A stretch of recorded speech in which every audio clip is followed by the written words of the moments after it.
पिछले एपिसोड में हमने देखा था कि बाइडेन को पता चल चुका था कि उसके ऊपर अटैक करने वाला कोई और नहीं बल्कि वही डीमन मास्टर था। तो बाइडेन यहाँ पर उसके घर पर ही जाकर पहुंच जाता है और वहां जाने के बाद वो उससे पूछने लग गया था कि आखिर तुझे किसने ऑर्डर दिया मुझ पर अटैक करने का। लेकिन डीमन मास्टर तो बताने के लिए तैयार ही नहीं था। उल्टा वो यहाँ पर बाइडेन के ऊपर अटैक करने की कोशिश करने लग जाता है। लेकिन बाइडेन अपनी पावर का इस्तेमाल करते हुए उसको बहुत मारता है। मार मार कर उसने उस डीमन मास्टर की हालत खराब कर दी थी। डीमन मास्टर कई सारे अटैक बाइडेन के ऊपर करने की कोशिश करता है, लेकिन उसके एक भी अटैक कारगर साबित नहीं हो रहे थे। और बाइडेन उसको इतना मारता है कि आखिरकार वो उसको बता देता है कि मुझे वही लिनबाओ केव का जो एल्डर था उसने ऑर्डर दिया था तुम्हें मारने का। तो ये सुनने के बाद बाइडेन उस डीमन मास्टर की भी जान ले लेता है और फिर वो उस एल्डर को मारने के लिए निकल चुका था। जिसके बाद यहाँ से ये एपिसोड शुरू होता है। तो इस एपिसोड की शुरुआत में चेन और जितने भी लोग थे वो सभी यहाँ पर बाइडेन के रिटर्न आने का इंतजार कर रहे थे, क्योंकि काफी टाइम हो गया था अभी तक के बाइडेन आया नहीं था। लेकिन तब उनका इंतजार खत्म होता है और बाइडेन वहां पर आकर पहुंच चुका था। वो सभी उससे कहने लग जाते हैं कि बाइडेन बताओगे कि आखिर इन सब के पीछे मास्टरमाइंड था कौन, किसने अचानक से हमारे ऊपर हमला किया और हमारी जान लेने की कोशिश की थी। तो बाइडेन कहने लग जाता है कि हाँ, मुझे पता तो चला कि वो लोग कौन है और मैं उनमें से कुछ लोगों का हिसाब किताब करके आ भी गया हूँ और अभी कुछ बचे हुए हैं, तो उनका भी हिसाब किताब करना बाकी है। तो तुम लोग टेंशन मत लो, अब वो लोग दोबारा हमारा कुछ भी नहीं बिगाड़ पाएंगे, इसलिए तुम लोग जाकर आराम करो, मुझे भी यहाँ पर अपनी थोड़ी बहुत कल्टीवेशन करनी है। तो चैन और बाकी लोग कहने लग जाते कि बाइडेन असल में बताओगे कि आखिर वो लोग थे कौन, किनसे हमारी दुश्मनी हो गई जो बिना मतलब के हमारे ऊपर अटैक करना चाहते हैं। तो बाइडेन कहने लग जाते कि होंगे कौन, वही थे लिनबाओ केव वाले बंदे जो कुछ टाइम पहले भी आए हुए थे, तो इसलिए मैंने उनको जाकर सबक सिखा दिया। इसके बाद बाइडेन अपना कमरे के अंदर आ जाता है और यहाँ पर आने के बाद वो अपना कल्टीवेशन करने लग गया था। उसके पास एक स्टोरेज बैग होता है। ये स्टोरेज बैग असल में उसी डीमन मास्टर का था। तो उसको मारने के बाद बाइडेन ने उसका स्टोरेज बैग निकाल लिया था। स्टोरेज बैग चेक करने के बाद उसको उसके अंदर से एक पिल मिलती है। इस पिल का नाम था मैरो क्लींजिंग पिल। ये पिल कल्टीवेशन को इंक्रीज करने के काम आती है। तो बाइडेन कहता है कि अरे वाह, अच्छी पिल है, ये मेरे काम आ जाएगी मेरी कल्टीवेशन को इंक्रीज करने में। तो वो तुरंत ही उस पिल को खा चुका था। लेकिन जैसे वो उस पिल को खाता है उसके अंदर काफी ज्यादा उसे तकलीफ महसूस होने लगती है। एक अजीब सा छोटा सा ड्रैगन था जो चारों तरफ से बाइडेन को घेर कर उसकी जान लेने की कोशिश कर रहा था, ताकि बाइडेन की कल्टीवेशन का जो फाउंडेशन है जिस पे उसकी सारी कल्टीवेशन टिकी हुई है उसको डिस्ट्रॉय कर सके, क्योंकि ये था उसी डीमन मास्टर का। तो यहाँ पर ये बाइडेन को तकलीफ देना चाह रहा था। लेकिन बाइडेन यहाँ पर अपनी पावर का इस्तेमाल करते हुए उस ड्रैगन को कंट्रोल कर रहा होता है, क्योंकि अगर उसको इस पिल की पावर का सही तरीके से इस्तेमाल करना है तो यही ड्रैगन काम आएगा। इस ड्रैगन को अपनी पावर के साथ उसे मर्ज करना पड़ेगा, तभी इस ड्रैगन की पावर बाइडेन के अंदर जाएगी और उसकी कल्टीवेशन इंक्रीज होगी। तो बाइडेन कहने लग जाता है कि ये बिद्दी सा ड्रैगन मेरी कल्टीवेशन डिस्ट्रॉय करने पे चला है, रुक अभी मैं तुझे यहाँ पर अपने साथ ही मर्ज कर लेता हूँ। वो ड्रैगन सीधा जाकर अटैक कर चुका था बाइडेन के स्पिरिचुअल वर्ल्ड के ऊपर और वहां जाकर वो तोड़फोड़ मचाने लग जाता था ताकि सब चीज को डिस्ट्रॉय कर सके। बाइडेन के स्पिरिचुअल वर्ल्ड के अंदर वो जो ट्री रहता है काफी हद तक कि वो टूट भी चुका था। लेकिन बाइडेन कहता है कि नहीं, मैं हिम्मत नहीं हार सकता, मुझे यहाँ पर अपनी पावर को इंक्रीज करना है, ताकि अभी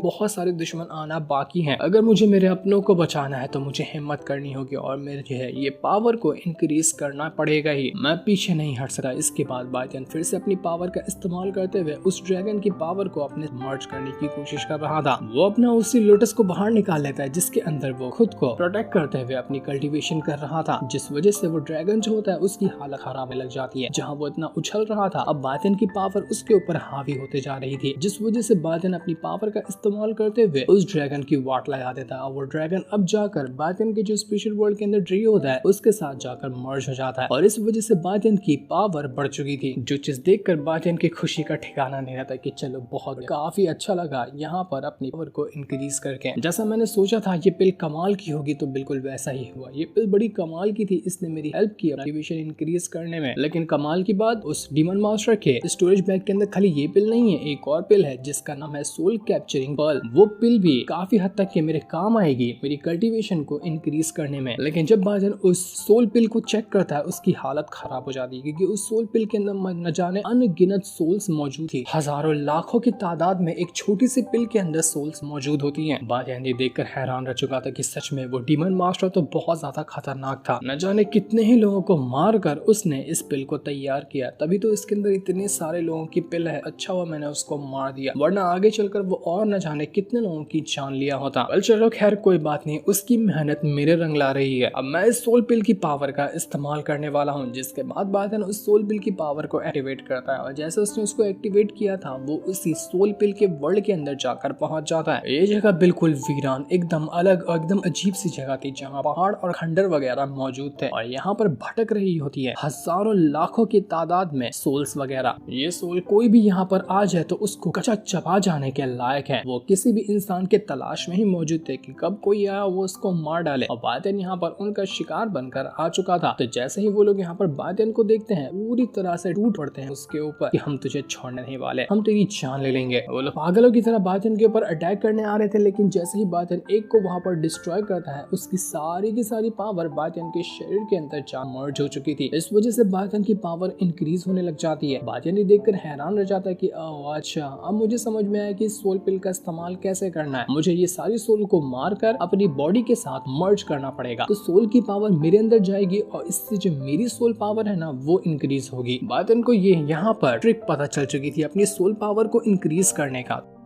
तो वहाँ पर बातिन तैयार हो जाता है ताकि अब यहाँ पर जितनी भी सोल है, चाहे हजारों लाखों कितनी भी हो, वो सबको अपने सोल के साथ मर्ज कर लेगा। इस वजह से उसकी सोल बहुत ज्यादा इंक्रीज हो जाने वाली है। बातिन यहाँ पर बिल्कुल वांग लिन जैसा काम कर रहा था क्योंकि वांग भी अपना सोल को कलेक्ट करता था और उनसे अपनी पावर को इंक्रीज करता था। तो सेम हाल यहाँ पर बातिन भी कर रहा था। वो एक के बाद एक करते हुए अनगिनत सोल्स को मारता है और सभी की पावर को अपने सोल के साथ मर्ज करने लग गया था, जिस वजह से उसकी सोल बहुत ज्यादा स्ट्रांग हो जाती है। बातिन देखकर काफी ज्यादा खुश था कि बड़ा मजा आया, यहाँ पर तो कितनी सारी सोल्स को मैं अपने शरीर के साथ मर्ज कर चुका हूँ। लेकिन बातिन जितनी सोल को मर्ज करता सोल उतनी ज्यादा और वहाँ पर आने लग जाती। देखते ही देखते हजारों सोल्स को बातिन ने यहाँ पर खुद में मर्ज कर लिया था, जिस वजह से बातिन की सोल पावर बहुत ज्यादा इंक्रीज हो जाती है। और ये होते साथ ही बातिन के स्पिरिचुअल वर्ल्ड के अंदर वो जो ट्री होता है, जितना वो डिस्ट्रॉय हुआ था ड्रैगन की वजह से, पहले तो वो खुद को रिकवर करता है और रिकवर करने के बाद वो अपने चारों तरफ एक प्रोटेक्शन बैरियर क्रिएट करने लग गया था ताकि आइंदा कभी भी कोई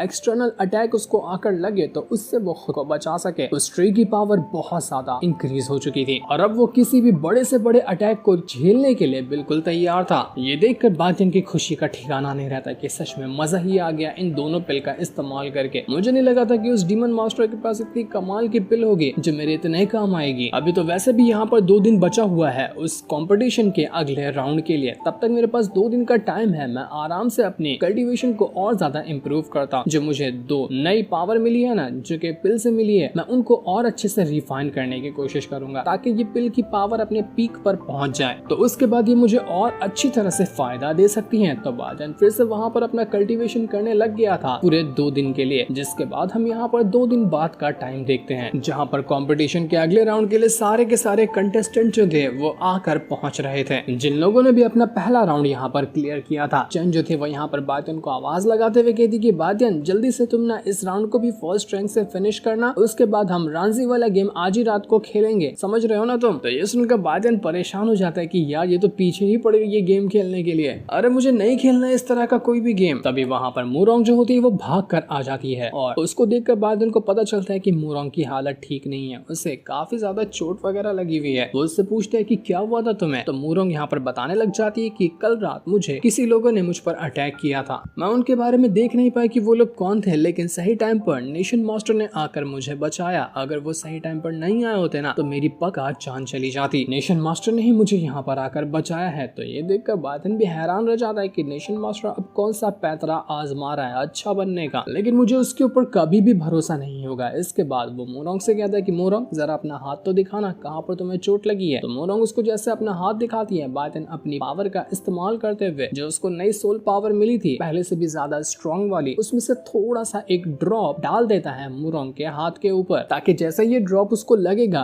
वो मोरोंग की जितनी भी चोटें वगैरह है उसको हील कर पाएगा। तो जैसे ही यहाँ पर वो पावर मोरोंग के ऊपर जा रही थी, मोरोंग की जितनी भी चोटें होती हैं, चाहे वो इंटरनल हो चाहे एक्सटर्नल हो, वो यहाँ पर रिकवर होने लग गई थी और कुछ ही मिनट के अंदर मोरोंग यहाँ पर पूरी तरह से ठीक हो जाती है, जिस वजह से तो उसको यकीन ही नहीं होता कि बातिन तुमने तो कमाल कर दिया, तुमने तो पूरी तरह से मुझे रिकवर कर दिया जिसे रिकवर होने में मुझे बहुत टाइम लग जाता। मैं तुम्हारा एहसान कैसे चुकाऊंगी, तुम हर बार मेरी मदद कर देते हो। लेकिन इस चीज को देखकर वो जो चैन थी वो गुस्सा हो जाती कि देखो दिन ब दिन एक न एक लड़की बढ़ते ही जाती है, आए दिन कोई लड़की आती है और वो बायन को मस्का लगाते हुए उसके करीब होने की कोशिश करती है। एक और नंबर बढ़ गया यहाँ पर। वो रांझी से कहने लग जाती कि रांझी आज रात को ना बायन को वो बहुत सारी शराब पिला देंगे और उसके साथ अपन दोनों मिलकर वो गेम खेलेंगे, क्यों क्या कहती है, बड़ा मजा आएगा ना। बेचारी रांझी भी परेशान कि मैं इसको क्या बताऊं कि वो गेम नहीं था वो क्या था, लेकिन ये बेवकूफ तो किसी भी चीज को मानने को तैयार ही नहीं है। इसके बाद वहाँ पर एल्डर आते हैं जो सभी को बताने लग जाते हैं कि देखो ये जो राउंड है ना ये इस कंपटीशन का सेमीफाइनल राउंड है, इसके बाद होगा फाइनल, तो इस चीज का ख्याल रखना। इस राउंड के रूल्स थोड़े से अलग होंगे। इस राउंड में सभी को एक प्रिस्क्रिप्शन दिया जाएगा हर्ब्स वगैरह का, और ये जो राउंड होगा वो स्पिरिट माउंटेन पे होने वाला है। तो राउंड के मुताबिक सबको स्पिरिट माउंटेन के अंदर जाना है और आपको स्क्रोल के अंदर जो भी प्रिस्क्रिप्शन लिखे है ना, सबसे पहले तो उन हर्ब्स को कलेक्ट करना है और हर्ब्स को कलेक्ट करने के बाद उससे वही स्पिरिट माउंटेन के अंदर पिल रिफाइन करनी है। इस राउंड में हमारी तरफ से आपको कोई भी हेल्प नहीं दी जाएगी, जो करना है आपको खुद के दम पर करना है। हर्ब्स कलेक्ट करना है, पिल रिफाइन करनी है और ये सारा का सारा काम करना होगा वो भी 24 घंटे के अंदर। आपके पास एक दिन का टाइम है। इस राउंड के अंदर जा तो बहुत सारे लोग गए हैं, लेकिन इस राउंड में जो भी क्वालिफाई करेगा वो सिर्फ 8 लोग होंगे। 1 से लेकर 8 नंबर तक के पिल को चेक किया जाएगा। जिसकी पिल जितनी ज्यादा स्ट्रॉन्ग होगी वो ही फाइनल के लिए क्वालिफाई होगा, बाकी सबको एलिमिनेट कर दिया जाएगा। इस प्रिस्क्रिप्शन की स्क्रोल के साथ हमने आप सभी को एक तालिस्मान भी दिया हुआ है। तो जैसे यहाँ पर आपकी पिल रिफाइन हो जाए ना, तालिस्मान को डिस्ट्रॉय करके आप स्पिरिट माउंटेन से सीधा यहाँ पर आ सकते हैं। जिसने भी चीटिंग करने की कोशिश की, जिसने भी कोई गलत तरीका आजमाया या पिल बनाने में नाकाम रहा, तो उसको उसी टाइम एलिमिनेट कर दिया जाएगा। इसलिए हमारा बेस्ट ऑफ लक आपके साथ है। उम्मीद है कि आप लोग यहाँ पर पिल को अच्छे से रिफाइन करके इस राउंड को क्लियर करेंगे। जिसके बाद अल्टर वापस से वहाँ पर एक पोर्टल बना देते हैं, जो पोर्टल सीधा खुलता है स्पिरिट माउंटेन के अंदर और सबको यहाँ से जाना है स्पिरिट माउंटेन पे और अपनी पिल को रिफाइन करना है। तो सबके सब लोग वहाँ से पोर्टल में जाकर उस स्पिरिट माउंटेन पे आकर पहुंच चुके थे। ये जगह बड़ी खतरनाक है, यहाँ पर कितने खतरे हैं इसके बारे में किसी को भी नहीं पता, क्योंकि एल्डर ने रूल्स में बताया ही नहीं कि यहाँ पर कैसा खतरा मौजूद हो सकता है। लेकिन वो जैसे ही यहाँ पर आता है वो बायन को धमकाते हुए कहता है कि बेटा बच के रहना मुझसे। पिछले राउंड को तो तूने चीटिंग करके फर्स्ट रैंक हासिल कर लिया था, इस बार फर्स्ट रैंक मेरी ही है, कुछ भी क्यों ना हो जाए, जान से मार डालूंगा मैं तुझे। इतना कहने के बाद किन्वू जो था वो वहाँ से तुरंत ही भाग जाता है अपना हर्ब्स वगैरह कलेक्ट करने के लिए। जिसके बाद अपना बायन जो था वो अपना स्क्रोल बाहर निकालता है देखने के लिए कि उसको कौन सी पिल रिफाइन करनी है और उसके लिए किस तरह के हर्ब्स वगैरह लगेंगे। तो बायन को यहाँ पर पता चलता है कि इसको पिल रिफाइन करनी है सुप्रीम ग्रेड की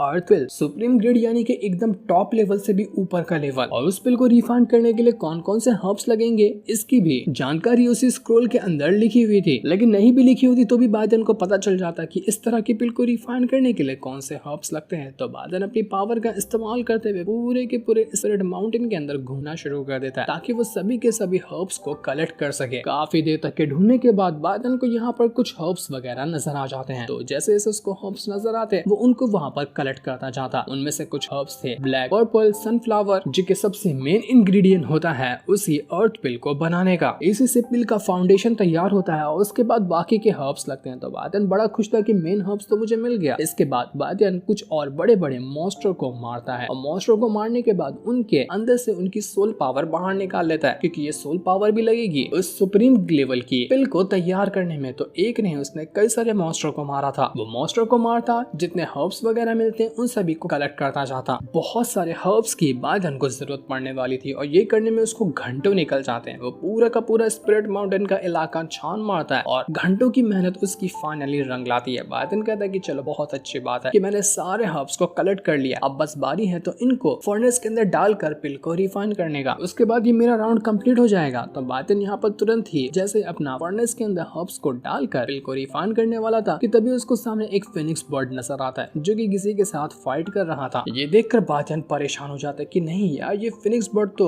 उसी लड़की का है ना जो मेरे साथ माउंटेन पे गई थी, कहीं वो किसी मुसीबत में तो नहीं है, मुझे उसको जाकर बचाना होगा। तो बायन उसको बचाने के लिए जा चुका था। जिस सीन को दिखाते साथ ही ये वाला एपिसोड यहीं पर एंड हो जाता है। Thanks for watching.